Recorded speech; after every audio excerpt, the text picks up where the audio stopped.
ಕಳೆದ ಬುಧವಾರ ನವದೆಹಲಿಯ ಸಂಸತ್ ಅಧಿವೇಶನದ ಸಂದರ್ಭದಲ್ಲಿ ನಡೆದಂತಹ ಸ್ಮೋಕಿಂಗ್ ಬಾಂಬ್ ಸ್ಫೋಟಿಸಿದ ಒಂದು ಪ್ರಕರಣಕ್ಕೆ ಸಂಬಂಧಪಟ್ಟಂತೆ ಮೈಸೂರು ಮೂಲದ ಮನೋರಂಜನನ್ನು ದೆಹಲಿ ಪೊಲೀಸರು ತಮ್ಮ ವಶಕ್ಕೆ ಪಡೆದುಕೊಂಡು ವಿಚಾರಣೆಯನ್ನು ಮುಂದುವರಿಸಿರುವುದರ ನಡುವೆಯೇ ನಿನ್ನೆ ಒಂದು ದೆಹಲಿಯಿಂದ ಬಂದಿದ್ದಂತಹ 4 ಪೊಲೀಸ್ ಅಧಿಕಾರಿಗಳ ಒಂದು ತಂಡ ಸಾಕಷ್ಟು ಒಂದು ರೀತಿ ತಪಾಸಣೆಯನ್ನು ನಡೆಸಿತ್ತು ಮತ್ತು ವಿಚಾರಣೆಯನ್ನು ನಡೆಸಿತ್ತು. ನಿನ್ನೆ ಸುಮಾರು 7 ತಾಸುಗಳಷ್ಟು ಕಾಲ ಮನೋರಂಜನ್ ಅವರ ತಂದೆ ದೇವರಾಜೇಗೌಡ, ತಾಯಿ ಶೈಲಜಾ ಅವ್ರನ್ನ ಒಂದು ಸಾಕಷ್ಟು ಪ್ರಶ್ನೆಗಳನ್ನ ಕೇಳುವ ಮುಖಾಂತರ ಒಂದು ಮನೋರಂಜನೆ ಬಗ್ಗೆ ಮಾಹಿತಿಯನ್ನು ಪಡೆದುಕೊಳ್ಳೋದಕ್ಕೂ ಕೂಡ ಮುಂದಾಗಿತ್ತು. ಸತತ 7 ಗಂಟೆಗಳ ಕಾಲ ಕಾರ್ಯಾಚರಣೆ ನಡೆದ ಬಳಿಕ ಸಂಜೆಯ ಬಳಿಕ ಸುಮಾರು ಒಂದು ಬ್ಯಾಗ್ನಲ್ಲಿ ಮನೋರಂಜನೆಗೆ ಸಂಬಂಧಪಟ್ಟಂತಹ ಪುಸ್ತಕಗಳಿರ್ಬೋದು, ಕೆಲ ದಾಖಲೆಗಳನ್ನ ಕೂಡ ದೆಹಲಿಯಿಂದ ಬಂದಿದ್ದಂತಹ ಪೊಲೀಸ್ ಅಧಿಕಾರಿಗಳ ತಂಡ ಕೊಂಡೊಯ್ತು. ಆ ಮುಖಾಂತರ ಒಂದು ವಿಚಾರಣೆಯನ್ನು ಈಗ ದೆಹಲಿ ಪೊಲೀಸರು ಮತ್ತಷ್ಟು ತೀವ್ರವನ್ನಗೊಳಿಸಿದ್ದಾರೆ.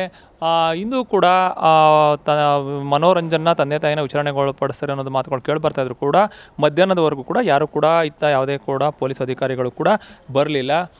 ಇದರ ನಡುವೆಯೇ ಇವತ್ತು ಮನೋರಂಜನ್ ಅವರ ತಂದೆ ದೇವರಾಜೇಗೌಡರು ಮನೆಯಿಂದ ಹೊರಬಂದಂಥ ಸಂದರ್ಭದಲ್ಲಿ ಒಂದು ಮಾಧ್ಯಮ ಪ್ರತಿಗಳನ್ನು ನೋಡ್ತಾ ಇದ್ದಂತೆ, ದಯವಿಟ್ಟು ನನ್ನನ್ನು ಏನನ್ನೂ ಕೇಳಬೇಡಿ, ಹೇಳೋದನ್ನೆಲ್ಲ ನಾನು ನೆನ್ನೆನೇ ಹೇಳಿದ್ದೀನಿ, ದಯವಿಟ್ಟು ಈ ಬಗ್ಗೆ ನನ್ನ ಏನು ಕೇಳಬೇಡಿ ಅಂತ ಕೈ ಮುಗಿದ್ರು. ನೀವೆಲ್ಲ ನಮ್ಮ ಸ್ನೇಹಿತರು, ದಯವಿಟ್ಟು ನಮ್ಮ ಪಾಡಿಗೆ ನಮ್ಮನ್ನು ಬಿಟ್ಟುಬಿಡಿ. ನೆನ್ನೆ ಅವರೆಲ್ಲ ಬಂದು ಹೋಗಿದ್ದಾರೆ, ಎಲ್ಲವನ್ನ ಅವರ ಬಳಿ ನಾನು ಹೇಳಿ ಮುಗಿಸಿದ್ದೀನಿ, ಇನ್ನೂ ಹೆಚ್ಚಿಗೆ ಹೇಳೋದು ಏನೂ ಇಲ್ಲ ಅನ್ನೋದನ್ನು ಕೂಡ ಹೇಳುವ ಮುಖಾಂತರ ಮನೋರಂಜನ್ ಅವರ ತಂದೆ ದೇವರಾಜೇಗೌಡರವರು ತರಾತುರಿಯಲ್ಲಿ ಮನೆ ಬಳಿಯಿಂದ ನಿರ್ಗಮಿಸಿದರು. ಆ ನಂತರವೂ ಕೂಡ ಇಲ್ಲಿ ಪೊಲೀಸರು ಕೂಡ ಒಂದು ಕಾವಲನ್ನು ಕಾಯ್ತಾ ಇದ್ದಾರೆ. ಯಾಕೆಂತಂದರೆ ಈಗ ಸಂಸತ್ನ ಮೇಲೆ ದಾಳಿ ಮಾಡಿರುವ ಒಂದು ಪ್ರಕರಣದಲ್ಲಿ ಈಗ ಮನೋರಂಜನ್ ಭಾಗಿಯಾಗಿರುವ ಒಂದು ಹಿನ್ನೆಲೆಯಲ್ಲಿ ಮುನ್ನೆಚ್ಚರಿಕೆಯಾಗಿ ಮನೋರಂಜನಾ ನಿವಾಸಕ್ಕೂ ಕೂಡ ಪೊಲೀಸರು ಒಂದು ಬಿಗಿ ಭದ್ರತೆಯನ್ನು ಒದಗಿಸಿದ್ದಾರೆ. ಇನ್ನು ಮನೋರಂಜನ್ ಅವರು ವಾಸವಾಗಿರುವಂತಹ ವಿಜಯನಗರದ 2ನೇ ಹಂತದಲ್ಲಿರುವಂತಹ ಮನೆಯ ರಸ್ತೆಯಲ್ಲಿ ಜನರು ಕೂಡ ಈಗಲೂ ಕೂಡ ಮನೆಯಿಂದ ಹೊರಬರೋದಕ್ಕೆ ಹಿಂದೇಟನ್ನು ಹಾಕ್ತಾ ಇದ್ದಾರೆ. ನಾವು ನೋಡ್ತೀವಿ ಈಗ ರಸ್ತೆಯಲ್ಲಿ ಕೂಡ ಅಲ್ಲೊಂದು ಇಲ್ಲ ವಾಹನಗಳು ನಿಂತಿದ್ರು ಕೂಡ ಎಲ್ಲರೂ ಕೂಡ ಮನೆಯಲ್ಲೇ ಇದ್ದಾರೆ. ಜನ ಮನೆಯಿಂದ ಹೊರಬರೋದಕ್ಕೂ ಕೂಡ ಜನ ಹಿಂದೇಟು ಹಾಕ್ತಾ ಇದ್ದಾರೆ. ಯಾಕೆಂತಂದರೆ ಯಾರು ಪೊಲೀಸ್ ಅಧಿಕಾರಿಗಳು ಬಂದರೆ ನಮ್ಮನ್ನು ಕೂಡ ಏನಾದ್ರು ವಿಚಾರಣೆ ಒಂದು ನೆಪದಲ್ಲಿ ಏನಾದ್ರು ಕೇಳ್ಬೋದು ಅನ್ನೋ ಒಂದು ಹಿನ್ನೆಲೆಯಲ್ಲಿ ಇಲ್ಲಿರುವಂಥ ಸ್ಥಳೀಯ ನಿವಾಸಿಗಳು ಕೂಡ ಮನೆಯಿಂದ ಹೊರಬರೋದಕ್ಕೆ ಸಾಕಷ್ಟು ಹಿಂದೇಟನ್ನು ಹಾಕ್ತಾ ಇರುವಂತಹ ದೃಶ್ಯಾವಳಿಗಳು ಇಲ್ಲೂ ಕಂಡು ಬರ್ತಾ ಇದೆ.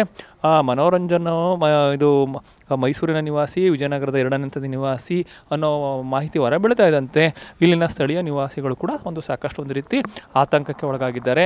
ಎಲ್ಲಿ ಪೊಲೀಸರು ನಮ್ಮನ್ನು ಕೂಡ ವಿಚಾರಣೆಗೆ ಒಳಪಡಿಸ್ಬಿಡ್ತಾರೋ ಅನ್ನೋ ಭಯದಿಂದ ಯಾವುದೇ ಒಂದು ಉಸಾಬರಿ ಬೇಡ ಅನ್ನೋ ಒಂದು ನಿಟ್ಟಿನಲ್ಲಿ ಜನರು ಕೂಡ ತಮ್ಮ ಮನೆಯಲ್ಲಿ ಉಳಿದುಕೊಳ್ಳುವ ಮುಖಾಂತರ ಮನೆಯಿಂದ ಹೊರಬರೋದಕ್ಕೆ ಹಿಂದೇಟಾಗ್ತಿದ್ದಾರೆ. ಅಗತ್ಯ ಬಿದ್ದಾಗ ಮಾತ್ರ ಮನೆಯಿಂದ ಹೊರಬರ್ತಾ ಇರುವಂತಹ ಜನರು ತಮ್ಮ ಕೆಲಸ ಕಾರ್ಯಗಳಿಗೆ ಹೋಗ್ತಾ ಇದ್ದಾರೆ, ಮತ್ತೆ ಬಂದು ಮನೆಗೆ ಸೇರ್ಕೊಳ್ತಾ ಇರುವಂಥ ಒಂದು ದೃಶ್ಯಾವಳಿಗಳು ಇಲ್ಲಿ ಪ್ರತಿನಿತ್ಯ ನಡೀತಾ ಇದೆ ಅಂತ ಹೇಳ್ಬೋದು. ಒಟ್ಟಾರೆಯಾಗಿ ಒಂದು ಇಡೀ ದೇಶವನ್ನೇ ಬೆಚ್ಚಿ ಬೀಳಿಸಿರುವಂತಹ ಸಂಸತ್ನಲ್ಲಿ ಒಂದು ಸ್ಮೋಕಿಂಗ್ ಬಾಂಬ್ ಸ್ಫೋಟಿಸಿದ ಒಂದು ಪ್ರಕರಣ ಸಾಕಷ್ಟು ಒಂದು ರೀತಿ ಒಂದು ವಿಶ್ವದ ಗಮನವನ್ನು ಸೆಳೆದಿದೆ ಅಂತ ಹೇಳ್ಬೋದು.